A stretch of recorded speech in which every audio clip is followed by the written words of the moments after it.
Amiri, adelante.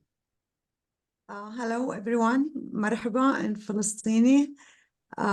Thank you Hola a for todos, Hola a todo el mundo, marhaban. muchas Saludos gracias en por palestino. Muchas gracias invitarme, por por la invitarme, gracias por participación. participar y gracias por organizar esto en pro de Palestina. Y quiero darles Quisiera empezar con mi presentación, con mi intervención. En cuanto a esta guerra o esta agresión que está sufriendo Gaza en Palestina, de nuevo demuestra que el tema de Palestina es una lucha contra el capitalismo.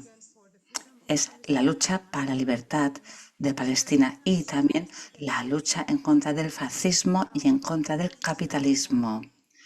Marx escribió que un lugar que tiene acumulación de capital y competencia de capital necesita muchas divisiones, graves divisiones entre la gente del mundo. El capitalismo requiere que haya estados-naciones, que cada cual se defina a sí mismo frente a otros, que la libertad y derechos de unos solo pueden tener una forma material en un mundo capitalista, estableciendo allí una línea para separar una persona, una comunidad, una sociedad de otras personas, comunidades y sociedades. Así que el fascismo es algo inherente al capitalismo. Se le ha embellecido a través de instituciones de la democracia liberal, pero siempre han tenido la otra cara de la moneda, la exclusión y las excepciones que permiten que haya diferentes formas de opresión de aquellos que son los otros, los que no son parte de esta democracia liberal. Así que cuando hablamos de fascismo no es solo el de Hitler o nazis. La mayoría de los estados capitalistas también hacen gala de ciertas formas de fascismo, que lo vemos cuando hay crisis y cuando hay estados de excepción, como los casos de la guerra y colonialismo, pero está siempre allí. El problema del fascismo no es el problema de falsas ideas o de una conciencia falsa, no, es el producto de una conciencia capitalista. La codicia y la competencia capitalista es una manera de justificar asesinatos de masa, desarraigando a la gente y apropiándose de sus tierras y de sus recursos. El darle ese carácter noble a una causa muy baja, que es la acumulación de riqueza. Y el fascismo está en el centro de todo lo que son entidades capitalistas e imperialistas. La historia del capitalismo es la historia del colonialismo. Marx describió el colonialismo de las Américas, la destrucción de sus pueblos y de África basándose en esa acumulación. Habla de que el hecho de que el descubrimiento de plata y oro en América, la esclavitud y las minas, los trabajos de las minas, los que trabajaban en este continente por parte de las poblaciones indígenas, las conquistas, India, África. África fue una prisión y fue también un lugar de caza de personas negras. Todo ello son las raíces de la producción capitalista, pero eso sigue todavía hacia adelante. Todavía hay gente que está siendo desarraigada, que está siendo eliminada, que está siendo sometida debido a esa expansión capitalista, aunque no sea ya un capitalismo industrial. Las naciones de activaciones capitalistas y aquellos que quieren seguir los pasos todavía son esos lobos que están luchando y están compitiendo para hacerse suya las tierras de otros, para hacerse suyo los petróleo, los metales, los minerales. Y la colación de la Palestina también fue debida a ese capitalismo imperialista y el fascismo. Pero no busca su propio fascismo, sino que la lucha de Palestina es una lucha anticapitalista y como tal no es una lucha para tener un Estado-nación. Palestina no puede ser un Estado-nación, tiene que ser la liberación de esa idea del Estado-nación, del capitalismo, aunque el capitalismo se haya engañado a sí mismo pensando que había ganado la guerra hace décadas. Pero los fidellines palestinos, los luchadores, no son comunistas, pero en su lucha son anticapitalistas, porque la lucha en pro de Palestina significa resistir a ese desarraigo, significa el luchar por el derecho a la tierra y a la vida. Y eso va más allá de la defensa liberal y humanista. Palestina tiene cada vez una mayor brecha, o es una brecha en la estructura del mundo imperial. La lucha palestina no puede incorporarse al mismo. No es por una mera conciencia que Estados Unidos y sus aliados hayan de manera combinada participado en esa destrucción de la causa palestina, prometiendo a los palestinos un Estado-nación. Es decir, una promesa más capitalista, que luego además nunca se cumplen. Pero no es eso lo que quieren conseguir los palestinos, quieren tener la tierra, y es la tierra por la que luchan, y porque el capitalismo se trata de desarraigar y de alejar las tierras, esa lucha va a continuar siempre que exista el capitalismo. Cuando hablo de la lucha palestina, no estoy hablando de los que se han colonizado, que aceptan las menciones del colonizador bajo una forma de independencia política que es meramente una formalidad, porque van a seguir siendo esclavos y dependientes sin tener soberanía. Pero la palabra soberanía también ha perdido mucha de su sustancia con el avance del capitalismo, no solo en el tercer mundo, sino también en todo el mundo imperial. La diferencia, todos somos esclavos, la única diferencia es la forma de esclavitud. Es diferente en el caso de los fidayín, los combatientes por la libertad. Ellos empiezan desde un diferente punto de partida y tienen un horizonte diferente. No se trata de eliminar a un controlador de fuera para tener uno de dentro. No, se trata de liberar a la gente. Palestina se plantea siempre el tema del colonialismo y de esa competencia capitalista en los recursos mundiales que se ha visto disfrazado bajo la mascarilla de conflicto interno en muchos otros lugares del mundo también, en Sudamérica, en África y en el mundo árabe. Los fidayín palestinos son creyentes y su lucha no está enmarcada en términos políticos y económicos, pero están atacando al centro de la política económica. No es que quieran criticarla para mejorarla, sino que la quieren desmontar y quitarle su dominio, exigiendo una vida y una manera de ser que son diferentes a esa mera existencia de un mundo burgués, luchando una batalla política de fe y de arraigo. Y estos son los imperativos más importantes para la resistencia de los colonizados. Va más allá que el interés material. Están haciendo una auténtica lucha anticapitalista. Por tanto, la lucha de Palestina tiene que ver con valores y esa lucha ha dado visibilidad a esos cambios que queremos. Cambios que para los oprimidos del mundo no han sido visibles hasta ahora, pero siguen siendo invisibles para aquellos que son débiles y que nos quieren encarar. Y si más piensa que la cuestión judía, la cuestión palestina es la lucha contra ese mundo capitalista, es decir, es el tener un mundo en el cual no se separa lo que es político con lo que es la vida privada individual. Con la lucha palestina, las barreras liberales que lo separan van a desaparecer. Muchas gracias. Muchísimas gracias, Amiri, por tus palabras. Muito obrigada. Este debate que compartes sobre la lucha anticapitalista es fundamental y bueno, vamos a seguir escuchando aquí. Yo quisiera, Rita Segato está tratando de entrar a la sala, pero no ha podido. Entonces, no sé, igual le puedo dar la palabra. Espero que entre en un momento. A ver, no sé si ya está aquí. No. Entonces le voy a dar la palabra a Claudia. Claudia, ¿puedes hablar? Intentamos Sí, que sí, llegue. Va. muy bien, gracias. Primero, un enorme abrazo. Te pido, Amira, que puedas transmitir a todas las mujeres y a todo el pueblo palestino que está luchando con tanta dignidad frente al genocidio del sionismo del Estado de Israel. Creo que desde todas partes del mundo estamos mirando la causa palestina y todavía nos sentimos que no pudimos hacer todo lo necesario para poder cuidar, defender al pueblo palestino frente a esta ofensiva, a esa violencia genocida. Así que el abrazo fuerte, la solidaridad y la lucha por la libertad y la justicia del pueblo palestino. Y pensaba lo siguiente, un abuelo le da a su nieto la llave de su antigua casa, la llave del lugar donde está plantada su memoria. El abuelo le asegura a su nieto que van a volver allí, y si no vuelven ellos, serán sus hijos, y si no serán sus nietas, serán sus nietos, o los que sigan, pero que van a volver.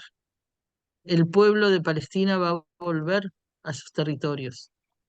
Miles de llaves que simbolizan esa lucha del pueblo palestino están en manos de ese pueblo como símbolo, como arma, como gesto de identidad.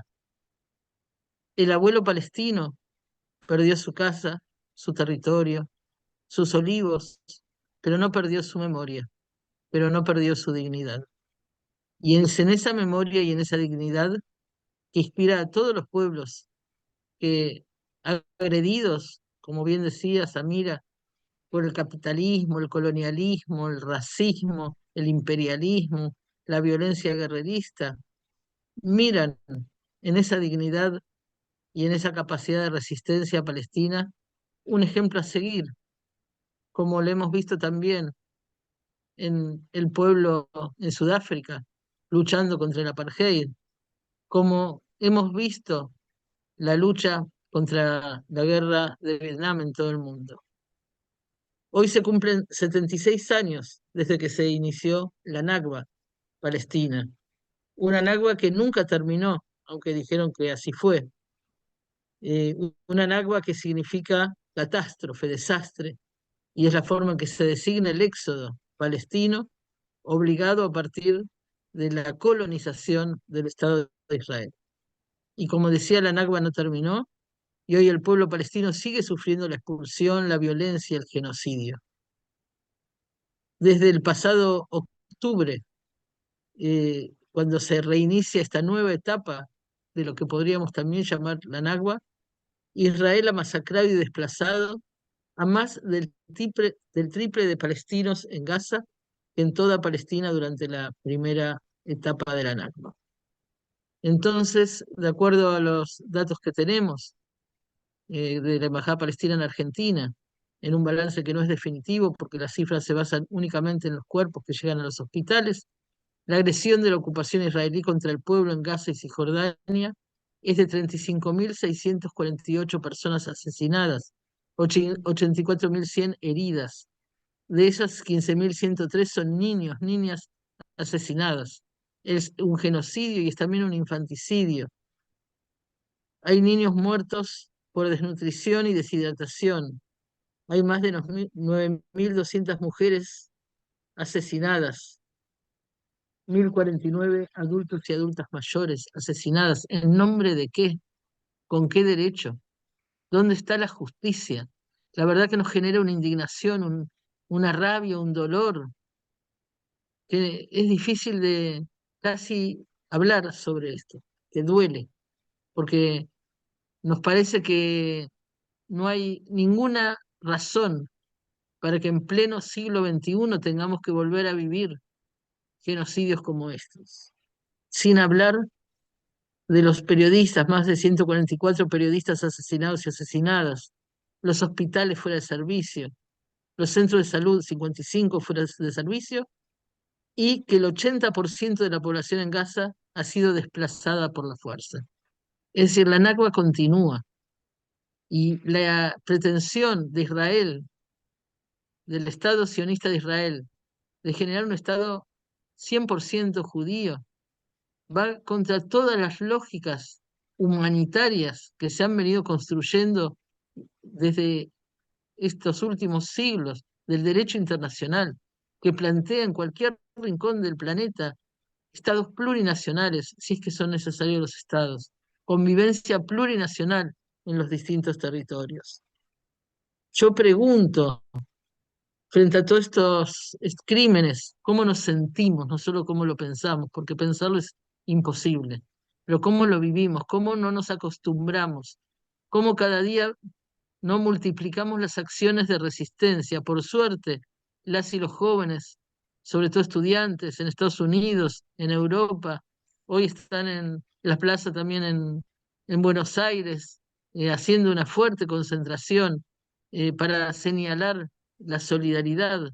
Jóvenes que saben que no podrían mirar a los ojos a sus compañeros, a sus hermanos, a sus hermanas, si dejamos que se instale la lógica de la indiferencia. Y por eso también decimos que frente a este genocidio y ecocidio, infanticidio y femicidio que continúan, se levantan los pueblos del mundo repudiando las políticas de muerte y gritando nuestro ya basta. Un ya basta que todavía no nos alcanza para frenar la ferocidad genocida del sionismo, pero que expresa un compromiso colectivo, claro, que en nuestro país lo llamamos como nos enseñaron las madres de Plaza de Mayo, que enfrentaron a la cabeza un genocidio en la dictadura y nos dijeron que no olvidamos, que no perdonamos y que no nos reconciliamos. Yo pregunto cuántas muertes podemos sostener con nuestra mirada, cuántos gritos podemos escuchar sin morir de miedo, de rabia, de vergüenza, de dolor. Y afirmo que no nos va a ganar la indiferencia, que no vamos a acostumbrarnos a esta lógica de deshumanización, que no vamos a naturalizar la crueldad sin límites y la violencia deshumanizantes. Sabemos que el gobierno sionista, a través de la limpieza étnica, busca despoblar los territorios que ocupa. La lógica sionista no solo pretende cuestionar los derechos legales o políticos del pueblo palestino, sino también forma parte de un proceso mayor que busca borrar y destruir sistemáticamente Palestina, su historia, su cultura, su lengua, su memoria y su pueblo. Y también sabemos que la resistencia palestina se escribe desde las entrañas de la dignidad. Quiero finalizar diciendo que días atrás el gobierno de Milei Villarroel votó en la Asamblea General de Naciones Unidas contra Palestina. Lo hizo junto a 8 países, entre ellos Estados Unidos e Israel, aislándose de las tradiciones históricas de nuestro país y atentando también contra el principio de integridad territorial. Decimos que ese voto no es en nuestro nombre, como te decía antes, Amira. Sepan que no es el pueblo argentino el que quiere alinearse de esta manera brutal con los Estados Unidos y con Israel. Y que por eso también, además de estar movilizados en este día y en muchos días contra esas políticas, rechazamos la decisión del gobierno de Milei Villarroel de, por ejemplo, abrirle las puertas a las empresas israelíes para la explotación del litio en el norte argentino, para abrir la puerta a las empresas como Mecorot, para que se hagan del agua de nuestros territorios. Somos parte de las iniciativas de boicot, desinversión y sanciones, y vamos a luchar por expulsar de nuestros territorios a estas empresas que lamentablemente hacen su ganancia capitalista para apoyar las lógicas de muerte del Estado sionista de Israel. Como decía recién, las posiciones del gobierno argentino no las pueden realizar en nuestro nombre, como feministas populares, como feministas anticoloniales, como feministas antirracistas, rechazamos la lógica del apartheid. En nuestra memoria se reúnen el nunca más de nuestro pueblo y el ni una menos de los feminismos, y desde ese centro vital gritamos: ya basta de dolor, ya basta de muerte, basta de impunidad, basta de genocidio. Compañeras, a quienes están escuchando, a quienes nos acompañan, creo que más que palabras son un compromiso. Vamos a seguir enfrentando las políticas de muerte, las necropolíticas del Estado sionista de Israel, de los Estados Unidos, su injerencia en nuestros territorios, la militarización de nuestros territorios para ponerlos al servicio de esas lógicas de muerte. Un abrazo para el pueblo palestino, para su lucha, para su dignidad, y sepan que aquí estamos acompañando, acuerpando y caminando junto a ustedes. Muchas gracias. Muchísimas gracias, Claudia, por esas palabras de solidaridad. Sin duda es un ya basta colectivo y una ola que debe crecer. Le vamos a dar la palabra ahora a Rita Segato, que también está muy de noche, casi medianoche, en otras tierras. Adelante, Rita. Sí, bueno, buenas tardes, buenas noches. Creo que hay una tristeza general, ¿no? En el mundo. Tengo un pequeñísimo texto y lo voy a leer con algunas categorías, algunas palabras que me parecen centrales para pensar la situación del mundo hoy. En el libro Escenas de un pensamiento incómodo, publicado en 2022, una de sus partes se llama La llaga abierta de Palestina y el mal de la razón de Estado consumiendo la inteligencia judía, porque creo realmente que la tradición y el pensamiento judío ha sido también extremadamente malherido por la trayectoria del Estado de Israel. En este capítulo se encuentran dos textos que escribí sobre Palestina que ya tienen muchos años. Uno de ellos es El grito inaudible, de 2009, diciendo que cuando la violencia no responde más, el exterminio, o sea, la violencia letal no responde más a ninguna gramática, a ningún tipo de normativa, el grito no puede ser ni oído, ni se pueden colocar en práctica formas de autodefensa o de defensa del mundo, porque no hay orden, o sea, no hay gramaticalidad de las conductas. En lo que pasa en la actualidad, ese grito ha dejado finalmente de ser inaudible, pero a un costo altísimo de las vidas. El otro texto es de 2014 y se llama Palestina somos todos, la insospechada literalidad de la consigna. Y creo que es lo que va a quedar más claro en mi pequeño argumento de hoy. Tengo ahora unas pocas palabras para agregar a esos dos textos que ya tienen tantos años y sin embargo tienen una extraordinaria actualidad, creo yo. Porque lo que se constata hoy es que no hay Estado de Derecho en el orden global. Nada defiende del exterminio a un pueblo entero. El Estado de Derecho siempre tuvo una naturaleza ficcional, pero la ficción existía y era creída. Como ficción y creencia cumplía su papel en otorgar una gramática, una normativa a la vida social y a las relaciones internacionales. Eso, a partir de lo que está sucediendo en Gaza hoy, no existe más. No hay Estado de Derecho en el globo. Es aterrador. Se podría inclusive hablar de un cambio de era histórica, porque hasta el Holocausto, con todo su horror, tuvo una diferencia fundamental con lo que ahora sucede. Ni todo el mundo sabía lo que estaba sucediendo. Pero hoy, para usar un concepto de Judith Butler, el ojo telescópico hace que la humanidad entera tenga que presenciar y pueda saber lo que ocurre en la Franja de Gaza. Eso no sucedía durante el Holocausto, no había una exhibición de esa manera del arbitrio. O sea, el genocidio es un espectáculo a los ojos de todas las personas en el mundo entero. No hay pudor, no hay disimulo, no hay secreto. Están matando a toda la gente ante nuestros ojos sin que sea posible intervenir. Ese espectáculo al mundo es una manera de decirnos que el orden de los dueños se ha establecido y es la única ley vigente hoy. La gazificación de los territorios de interés para el proyecto histórico de la acumulación, concentración de la riqueza sin límite seguirá su curso y no habrá protección contra el arbitrio en ningún lugar del mundo. O sea, no es un problema de Palestina, pero es un problema de toda la humanidad. Tampoco hay hoy Estado de Derecho nacional.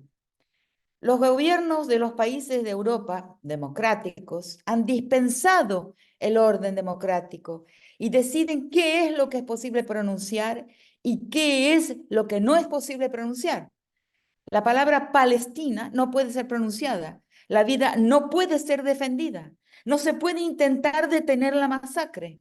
un genocidio en mi comprensión de esa categoría jurídica, a riesgo de sufrir un castigo por hacerlo. Eso es que no hay tampoco Estado de Derecho nacional en los países que tienen supuestamente una gran tradición democrática, sobre todo después de la Declaración Internacional de los Derechos Humanos, Universal de los Derechos Humanos de 1948. O sea, ¿en qué mundo estamos? En mi perspectiva teórico-política, utilizamos la categoría de Aníbal Quijano, colonialidad del poder, para afirmar que la estructura colonial del mundo se tornó permanente aún después del desaparecimiento de la legislación propiamente colonial. Pero es necesario darse cuenta de que no solo el patrón colonial ha permanecido, sino también el patrón conquistal. La usurpación y limpieza de los territorios que interesan permanece en curso y nunca se ha encerrado. O sea, la conquista no terminó. En dependencia de dónde vivamos, veremos a la conquista tocarnos la puerta. La razón de Estado se muestra hoy puramente excepcional. El estado de excepción es hoy la razón de Estado. Es temible la situación para todos los pueblos. El desamparo cunde en el globo, porque debemos darnos cuenta de que cuando la apropiación de un territorio mediante el desplazamiento y el exterminio se vuelve interesante para los dueños del mundo, en ese momento todos y cualquiera de los pueblos se transformará en una Palestina. La gasificación del mundo acaba de instaurarse como ley global sustentada por una razón de Estado permanentemente excepcional.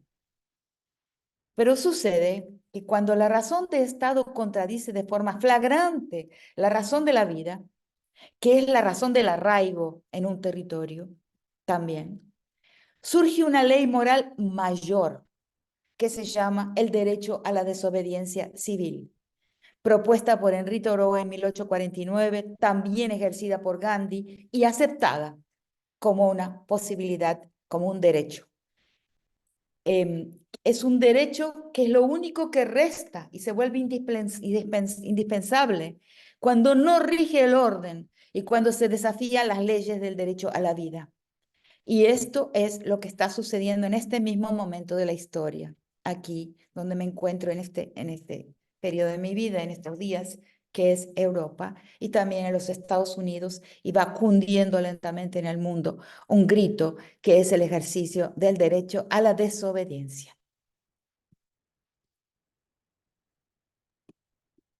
Muchísimas gracias, Rita. Tus palabras y las palabras de Amira y Claudia también es como sentir también en nuestro cuerpo este dolor tan grande y este peligro, ¿no? Este peligro que no, que lo que representa Palestina para el mundo, para todas, para todos.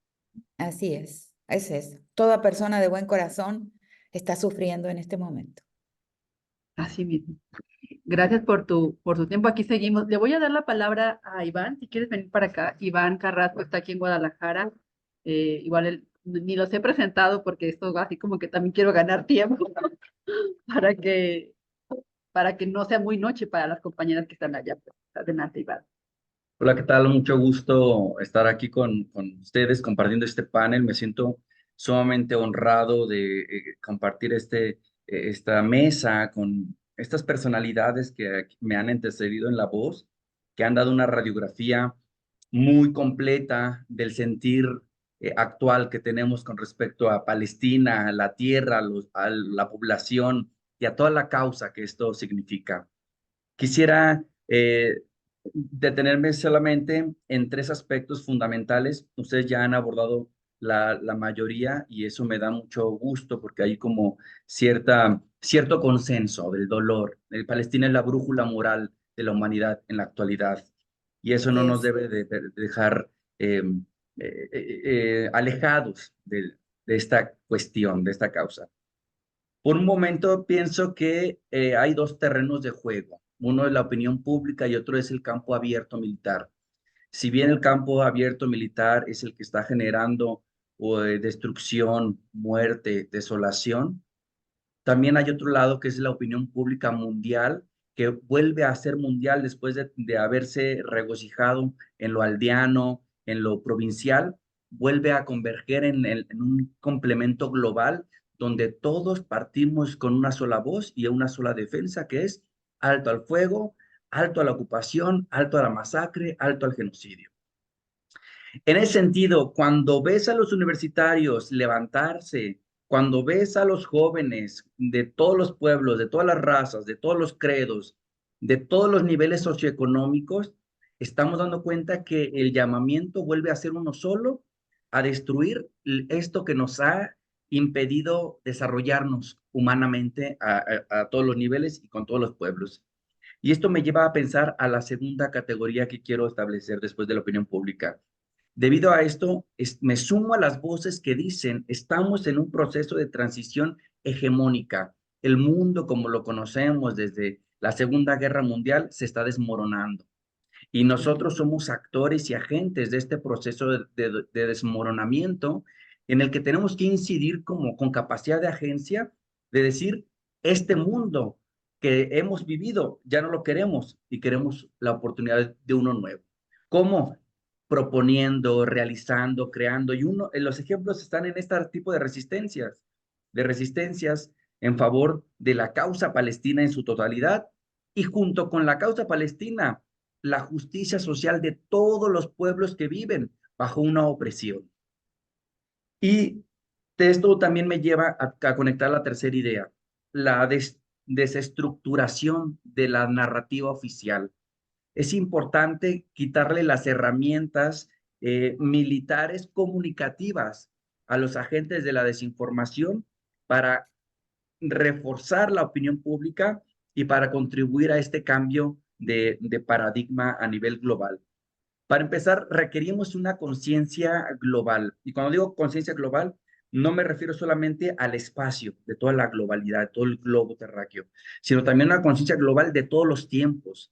No debemos de perder el tiempo histórico acumulado en este momento para tener una amplia conciencia de todo lo que está ocurriendo. Desestructurar la narrativa oficial parte también de 3 puntos fundamentales. El primero, dejar de hablar de un conflicto. Ya hemos dicho, no es un conflicto, es un genocidio, es una limpieza étnica, es una atrocidad. No hay dos partes iguales en disputa, no hay un cuerpo estatal contra un grupúsculo atacándose. No, esto va más allá del 7 de octubre. El 7 de octubre fue un chispazo que reavivó esta opinión pública. Sin embargo, es una Nakba que tiene 76 años de vida, nunca se ha acabado. Medios hegemónicos tratan de decir que estamos en una nueva Nakba. No, es la misma que no ha tenido corte y que vemos que no hemos podido resolver. También eso nos lleva a pensar que estamos en un proceso de poder, de pérdida de poder del orden hegemónico porque no ha podido resolver algo que fue la segunda tarea que se le asignó. La primera fue de cómo se iban a organizar entre ellos. Desestructurar la narrativa oficial también parte de decir, de dejar de pensar que es un conflicto de religiones. Algo que hay que dejar muy en claro es que más bien la religión se ha convertido en un instrumento, se ha instrumentalizado la narrativa religiosa para acaparar público, para justificar acciones y para legitimar entidades. Y el tercer elemento es dejar de hablar de terrorismo. En el caso palestino, en el terrorismo en todos los casos, porque igual que la palabra populismo, se han convertido en palabras multisemánticas que dejan de tener capacidad analítica y eso es algo que se lo debemos atribuir a los especialistas, a los académicos y a los politólogos, que son los encargados de estructurar el nuevo pensamiento y que no lo han hecho, se han conformado con dividir populismos de derechas y populismos de izquierdas, cuando eso en realidad no existe. Un populismo de derecha siempre va a ser un fascismo y contra ese hay que ir a llamarlo por su nombre, sin temores y sin nada. Si seguimos metiendo en la misma categoría y con las mismas palabras, lo que vamos a generar es una confusión entre la población y entre la opinión pública, que es a lo que le apuesta la guerra militar cognitiva. Parte también de desestructurar la narrativa oficial es pretendernos hacer creer que el problema empieza el 7 de octubre y todo centrarlo y llevar el debate hacia el 7 de octubre y a las pérdidas de los habitantes de la Palestina ocupada. ¿Qué es en su lugar lo que hay que pensar? Por supuesto que ninguna vida vale más ni ninguna vida vale menos, pero ponerlo en su justa dimensión y hablar en todo momento de un acto desproporcional. ¿Por qué si hay habitantes secuestrados? ¿Por qué no se recurrieron a las vías diplomáticas, las cuales existen un orden legal internacional? Que por cierto, la entidad israelí es la única y el ejemplo perfecto de lo que significa el derecho internacional. Un derecho construido a partir de la voluntad de los estados. Y si el estado no tiene voluntad, no acata el ordenamiento. Entonces, todo esto es parte de los elementos que hay que tener en cuenta al momento de producir el debate, de ir a platicar y de enfrentarnos a estas narrativas que intentan movernos el corazón antes que mover la razón. Es cuanto. Muchas gracias. Muchas gracias, Iván. Muy importante esto que planteas de estos puntos que nos han vendido, que nos venden y están ahí en el escenario. Y importante esto de conjuntar las luchas internacionales, los movimientos globales y con toda esta lucha contra los fascismos, llamarlas por su nombre. Decimos cómo esta lucha por Palestina y como este faro moral global, pues también nos hace también encender la esperanza ante tanta desesperanza, la defensa de la vida ante tanta muerte. Creo que esa es una consigna que nos acuerpa en este momento.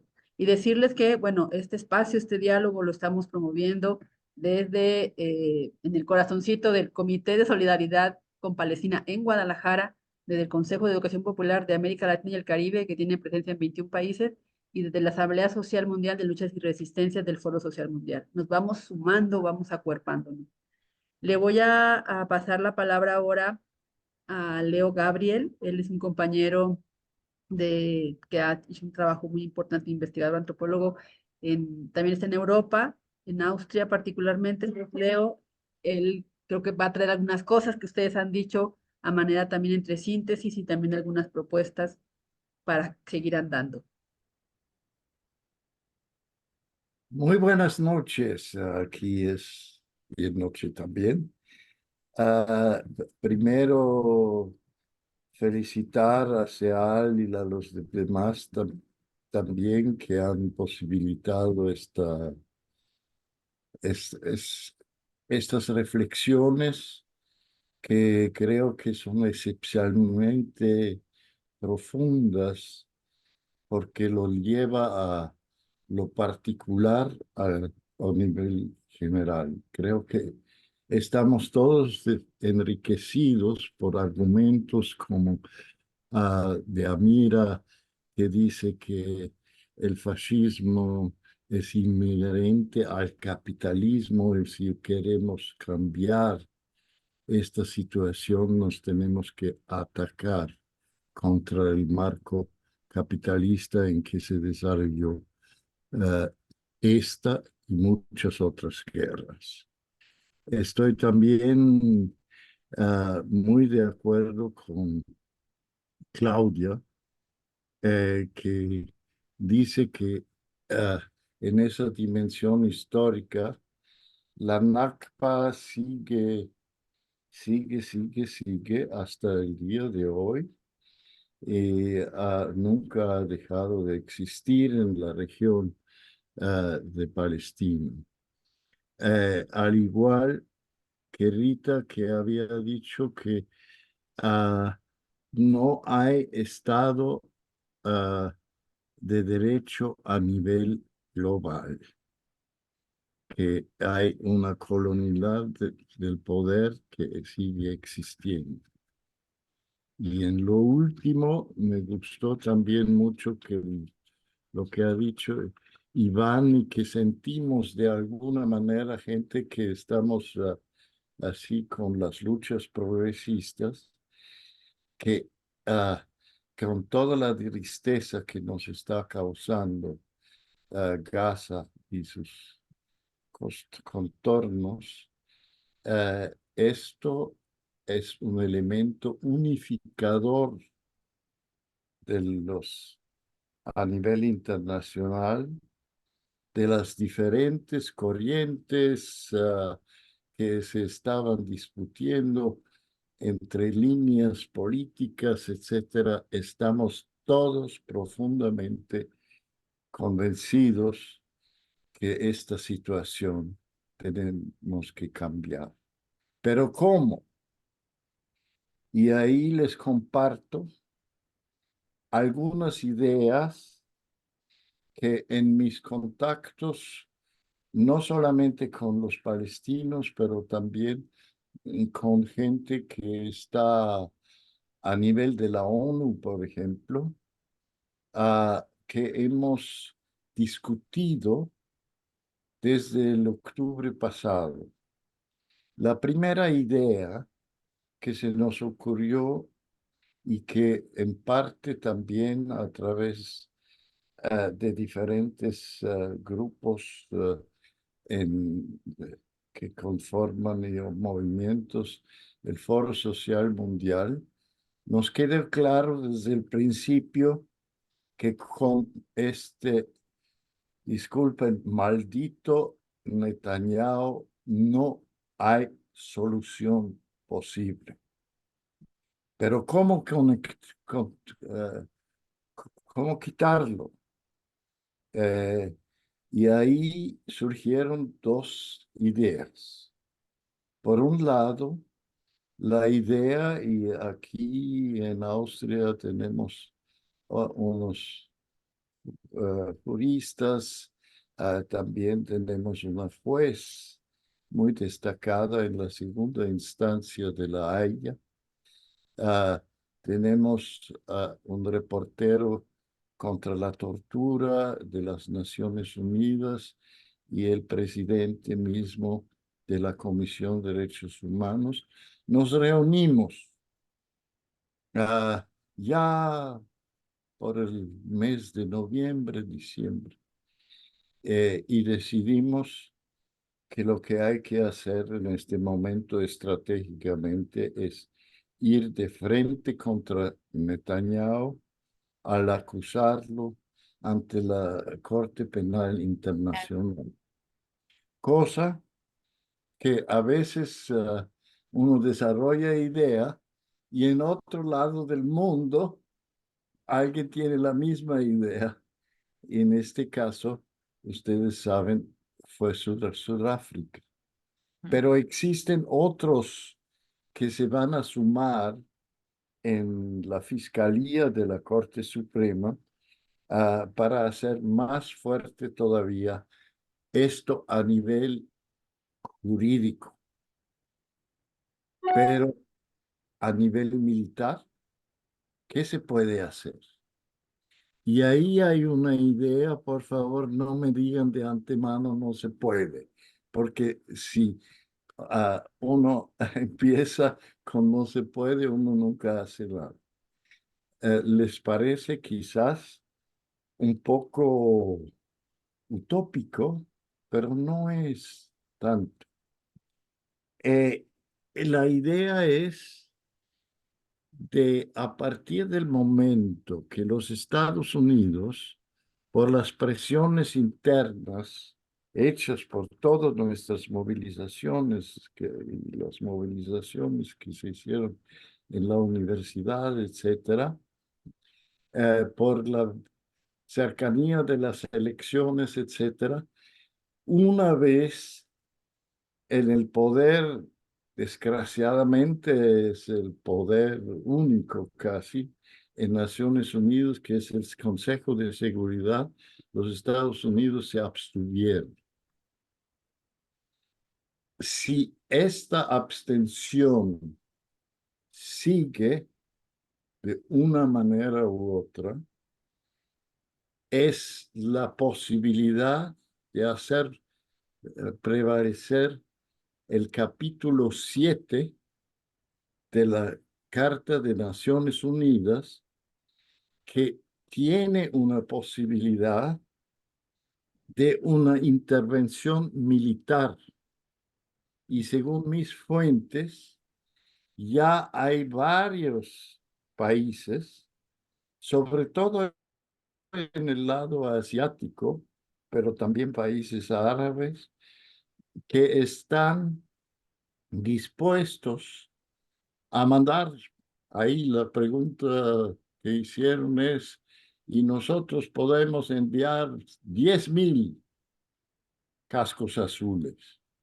Y otros pueden enviar 5.000 y etcétera, etcétera, para conformar ah, bajo el mandato de Naciones Unidas Claro. a, de hacer una intervención militar de cascos azules en Gaza. Eso se está discutiendo a niveles mucho mayores que la sociedad civil, que también implica estados. Y lo tercero que es el siguiente. Yo tuve el privilegio de estar organizando en diferentes momentos históricos, porque Austria es un país neutral, ojalá que siga así, ah, que unir diferentes partes de los conflictos, como por ejemplo en Siria, ah, también en el eh, en cuanto a la guerra de Irak, hubo muchas actividades que hicimos de intervención, de negociación, pero ese push le valió a estas voces y siguió con el saldo tan nefasto de muertos y de destrucción. Y en esta oportunidad podría haber una necesidad de un reordenamiento a nivel global. Y estamos preparando los que hemos hecho una gran conferencia hace casi exactamente un año sobre el conflicto en Ucrania, entre Ucrania y Rusia, donde pedimos cese a fuego y negociaciones, de aplicar esto a los múltiples conflictos con una visión de un reordenamiento de lo que se podía llamar de seguridad, pero de seguridad social, de seguridad en todo el sentido más amplio de la causa, y se está planificando junto al movimiento de paz más antiguo y hasta la fecha más grande que hay en el mundo, el International Peace Bureau, de llevar a cabo a principios del año 2025, o en la primera mitad del año 2025, una iniciativa donde la sociedad civil invita a los gobiernos para reestructurar este mundo, en ocasión de 80º aniversario del fin de la Segunda Guerra Mundial, de un aniversario de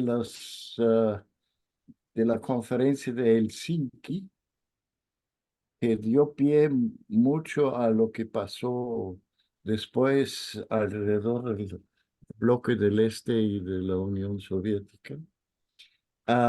Y hay otros tantos, y que estamos trabajando también para que en Austria haya un cambio de gobierno.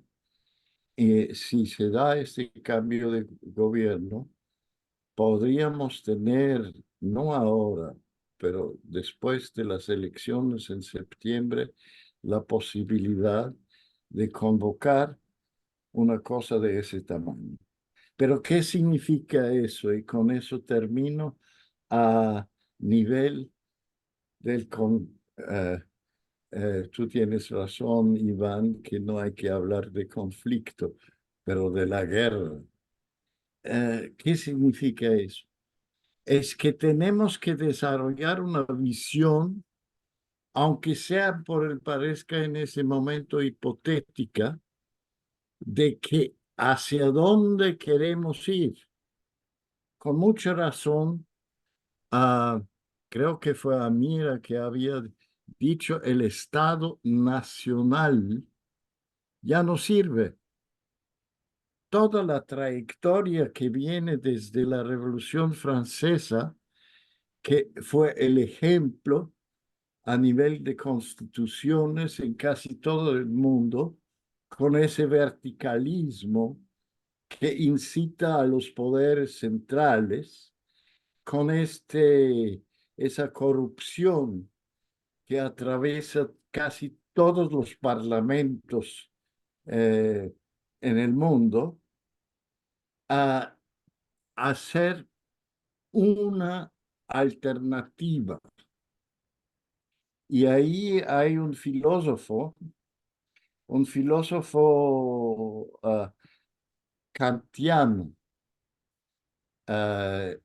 que estuvo en Viena inaugurando, me sorprendió que lo permitieron, inaugurando el Festival de Viena, y que adelantó la idea de que lo que hay que buscar no es una solución de dos países, porque ya esta solución que se vislumbró en Oslo y otros lados ya está destruida en pedazos, literalmente, por parte de Israel, sino de ver en unas negociaciones en que todo el mundo participaría, el modelo de una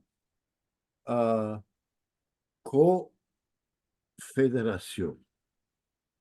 Al igual que en Bélgica, que hay también pueblos que se rigen por sí mismos, pero ambos, no que Israel siempre es el mandamás, sino que podría ser una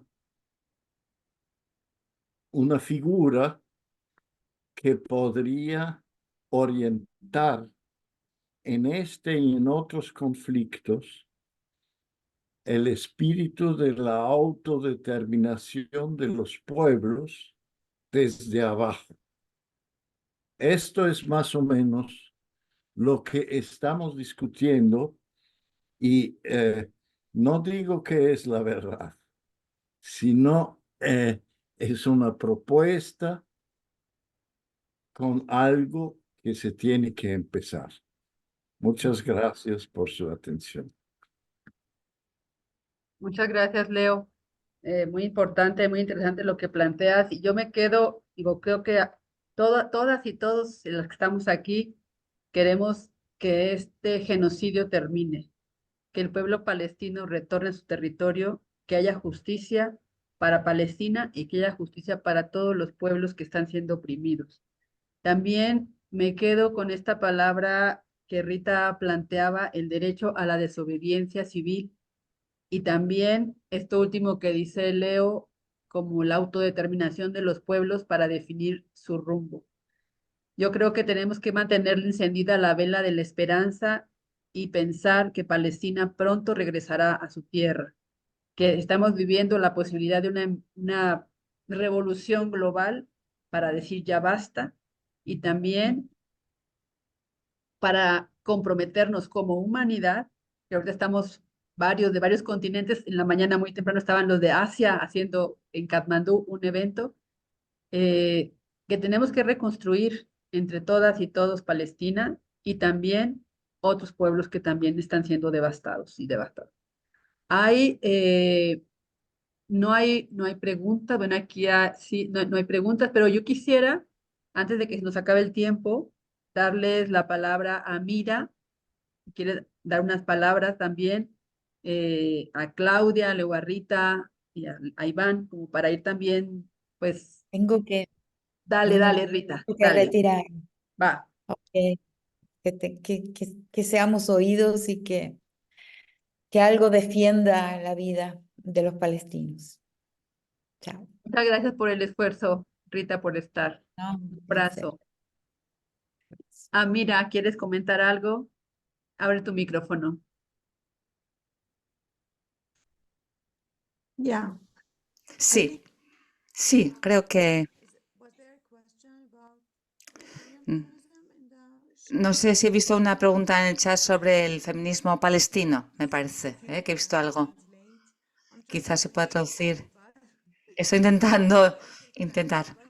Tengo un poco de francés. and it is really weak. My friend from from Peru promised to teach me. El francés, Pierre siempre dice que me va a enseñar, pero no o sea que si me puedes traducir, por favor, lo que pone.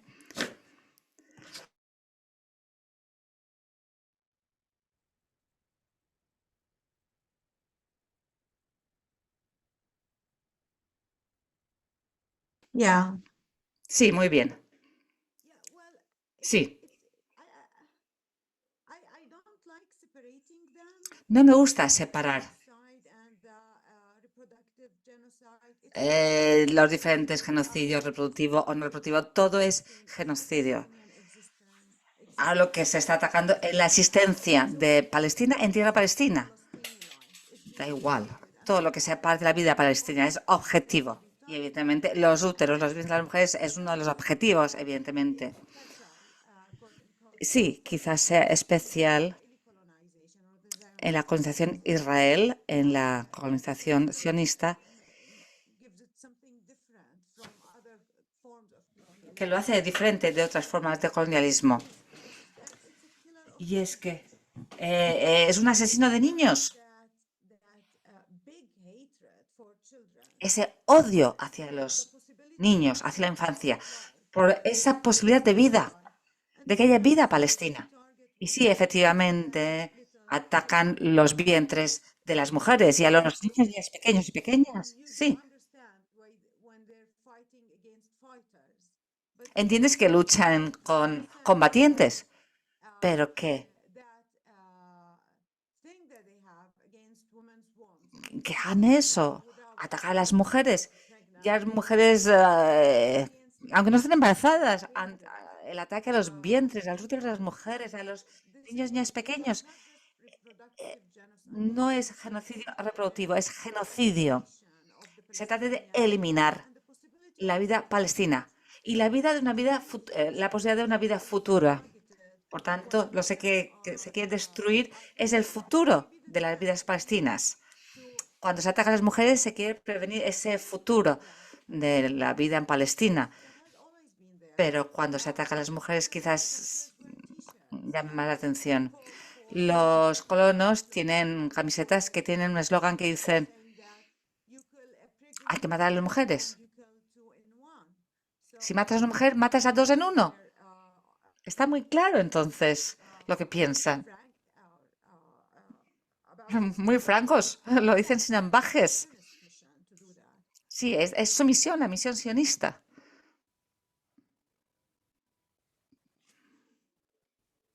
Muy duro a mirar, sin duda. Es genocidio. Es genocidio.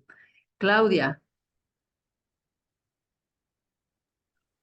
Sí, en realidad hubo varias intervenciones que me parece que fueron en una misma dirección, que es la denuncia de este genocidio, infanticidio, esta forma de agresión a todo lo que sea expresiones de vida, incluso el ecocidio, la destrucción del propio territorio, y también el derecho tanto a la desobediencia como a la resistencia, ¿no? Yo creo que también es muy importante decir y reivindicar, y desde como feministas reivindicamos el derecho del pueblo palestino a la resistencia en todas sus formas, porque no podemos aceptar que los obliguen a subordinarse, a doblegarse frente a esta imposición de la expulsión de sus territorios. Yo tuve la oportunidad de estar en Palestina hace ya casi 10 años y una de las cosas que me impresionó muchísimo era las mil y una formas creativas donde en medio del dolor y de bueno, por ejemplo, en los lugares de hacinamiento donde a veces se los obliga a sobrevivir penosamente, a pesar de todo defienden la vida y la identidad a través del arte, de la creatividad, de la música, algo increíble, ¿no? Y cómo en ese caso la educación popular, que es desde donde yo estaba eh, interactuando, e incluso el diálogo con las feministas palestinas, se ponía muy en el centro este tema de luchar por la identidad, que es luchar por la vida, porque una forma también de matar al pueblo es quitarle su cultura, su identidad, su registro de dónde son, sus visiones del mundo. Y creo que esto es algo fundamental para que lo podamos defender, cuidar y multiplicar. Y finalmente también pensar en cómo eh, tomamos de la resistencia mundial de los pueblos al fascismo la necesidad de una nueva ofensiva antifascista. Es decir, no es solo que dejar en manos del pueblo palestino parar la agresión y la violencia sionista. Esta es una batalla clave para todo el mundo. Es decir, si logramos frenarlo, si logramos pararlo, si el pueblo palestino logra, como acá se decía, volver a su territorio, reivindicar su cultura, sus modos de vida, sus formas de existencia, será un aporte para todos los pueblos, para toda la humanidad, porque lo que se avanza de lo contrario es la deshumanización progresiva, y la indiferencia es parte de esa deshumanización, o la impotencia, que a veces no es indiferencia, pero no se puede. Pensando en la lucha del pueblo de Sudáfrica. No es casual que haya sido Sudáfrica quien llevó el planteo internacional de la condena mundial al genocidio, ¿no? Es un pueblo que sabe lo que es el apartheid, que sabe lo que ha sido la discriminación. No es casual que sea Colombia, que sea Bolivia quien ha roto relaciones con el Estado sionista de Israel. Yo creo que necesitamos que las movilizaciones masivas, cada vez más multitudinarias, y no solo de jóvenes, sino de todos los pueblos, puedan exigir a los gobiernos que cesen la complicidad que está habiendo, cuando no la articulación directa, como es el caso del gobierno argentino. Yo creo que lo nuestro es sobre todo un compromiso, como decía antes, y que necesitamos fortalecer una nueva etapa de lucha antifascista de carácter mundial, por todas, por todos, por cada uno de nuestros derechos y por la vida misma.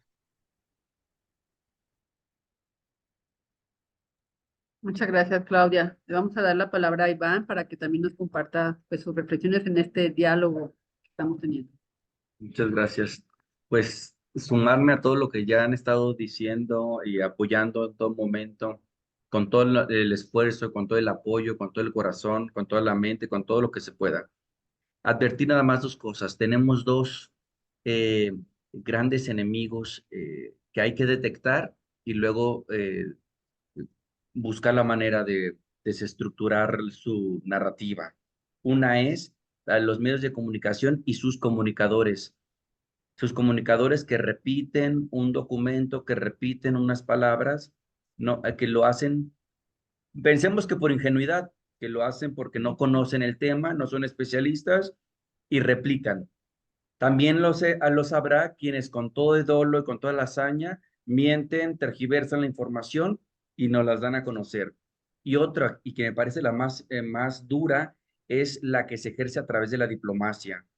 Vemos el caso de lo que he llamado el gran regaño que hizo la diplomacia israelí a todos los gobiernos de Latinoamérica particularmente, regañó al gobierno de México, regañó al gobierno de Colombia, regañó al gobierno de todos los gobiernos que no se pronunciaron en favor de sus intereses, fueron regañados a través de su diplomacia.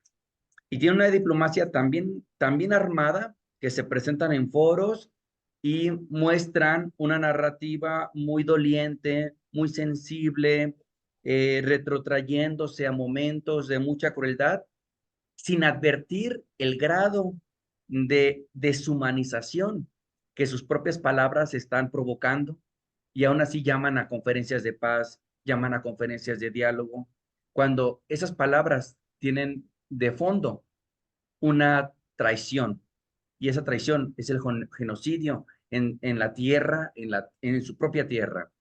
Si realmente quieren la paz, si realmente quieren dialogar, habrá que darse la vuelta ellos mismos y hablarlo con son sus propias autoridades políticas. Muchas gracias. Muchas gracias, Iván. Pues le damos también la palabra ahora a Leo. Adelante, Leo. Hay dos puntos que quería señalar todavía, y que bien lo que Iván lo introdujo. Tenemos que cuidar de que los derechos que han conquistado muchos pueblos no sean aniquilados. Me refiero a... Yo soy en Austria, y al igual que en Alemania, la gente está siendo despedida por apoyar a Palestina. Ustedes se dieron cuenta que el famoso griego Varoufakis ya no puede entrar a Alemania, donde mucha gente votó por él en las elecciones pasadas. Yo estaba en manifestaciones donde gritamos Free Palestine, y vino la policía y dijo que esto no es permitido aquí. Entonces empezamos a gritar Free Austria, porque ya viene la sombra del conflicto hacia nosotros. Y eso tenemos que cuidar, porque la movilización es el único instrumento. Eso es punto número uno. Punto número dos, más bien es un punto con una pregunta. Yo sospecho, quizás por intuición más que por argumento, que podría haber una dirigencia en Palestina que podría asemejarse a una especie de segundo Mandela. ¿Quién es?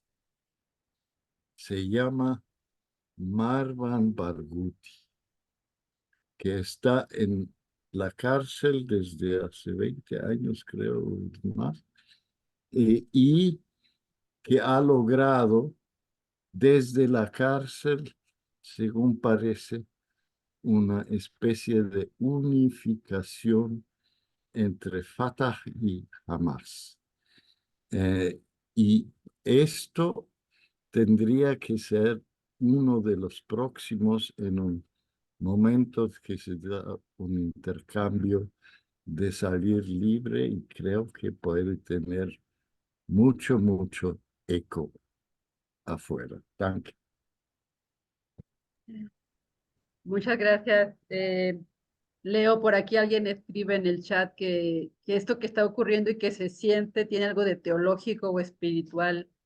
Dice, el activismo tiene una parte espiritual, pues yo creo que tiene una parte pues, de militancia, de compromiso, si eso es espiritualidad, pero digo que sí, tiene que ver con la defensa de la vida digna, del territorio, de los sueños.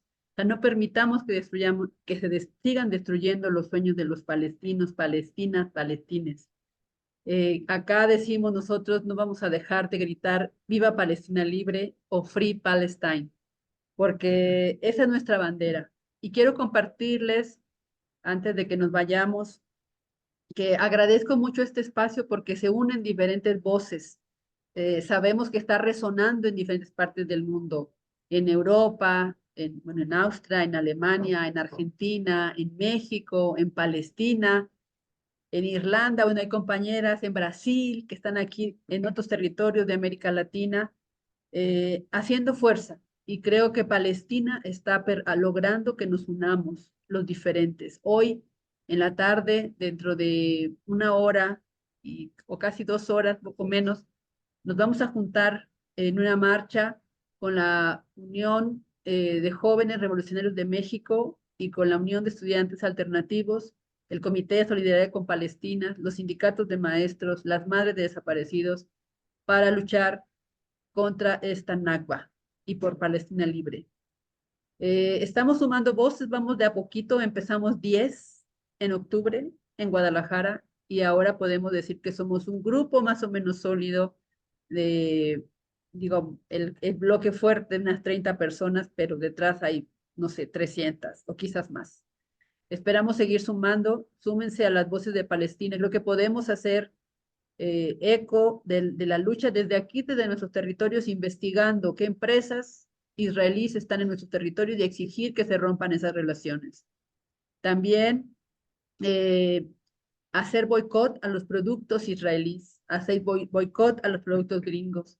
Creo que tenemos mucho por hacer y seguir sumando luchas, seguir sumando voces, invitar a las compañeras de Palestina, espero que en mejores horarios, no casi a medianoche, pero bueno, creo que somos militantes y la lucha pues continúa. Agradecemos a las compañeras intérpretes que nos estuvieron acompañando, a Beth, a Liz, a Camila, a Bianca, a Sara, que siempre están ahí apoyándonos en esta lucha por construir otros mundos posibles. Amira, estamos con ustedes y que viva Palestina libre. Un abrazo para todas, todos nos vemos en la siguiente. Hasta luego. Thank you. Hasta luego, Chao, chao. Gracias. todas. Chao, chao para todas, todos.